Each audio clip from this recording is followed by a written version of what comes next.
Dada Phalke award നേടിയ മോഹൻലാലിനെ Ujala film award സമിതി ജനറൽ കൺവീനറും മക്കൾ പ്രസിഡന്റുമായ ഷവലിയർ സി ചാക്കുണ്ണി അഭിനന്ദിച്ചു.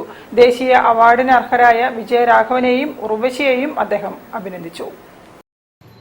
ഇന്ത്യൻ സിനിമയ്ക്ക് നൽകിയ സമഗ്ര സംഭാവനകൾക്ക് കേന്ദ്ര സർക്കാർ ഏർപ്പെടുത്തിയ 2023 ദാദാ സാഹബ് ഫാൽക്കെ പുരസ്കാരത്തിന് അർഹനായ നടൻ മോഹൻലാലിനെ ഉജാല ഫിലിം അവാർഡ് സമിതി ജനറൽ കൺവീനറും മലയാള ചലച്ചിത്ര കാണികൾ പ്രസിഡന്റുമായ ഷവലിയർ സി ചാക്കുണ്ണി അഭിനന്ദനമറിയിച്ചു.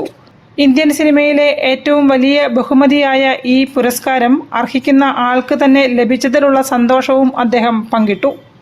മലയാളത്തിന്റെ നടനായിട്ട് ആണ്, മലയാളികളുടെ പ്രേക്ഷകരുടെ അല്ല. അദ്ദേഹം ഭാരതത്തിന്റെ മഹാനടന്മാരിൽ ഒരു പ്രമുഖ സ്ഥാനം വഹിക്കുന്ന വ്യക്തിയാണ്. ഈ അംഗീകാരം അദ്ദേഹത്തോടൊപ്പം തന്നെ മലയാളികൾക്ക് മാത്രമല്ല ഭാരത സിനിമ മേഖലയ്ക്ക് തന്നെ ലഭിച്ച ഒരു അപൂർവ അംഗീകാരമാണ്.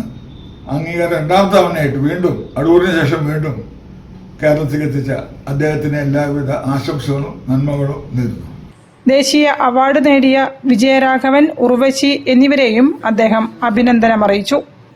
മികച്ച സഹനടനുള്ള അവാർഡ് നേടിയ ശ്രീ വിജയരാഘവനെയും മികച്ച സഹനടിക്കുള്ള അവാർഡ് നേടിയ ശ്രീമതി ഉർവശിയെയും അഭിനന്ദിക്കുന്നതിൽ അതിയായ സന്തോഷമുണ്ട്. News bureau, Kozhikode. ആരോൺ അക്കാദമിയുടെ ബേസിക് ലൈഫ്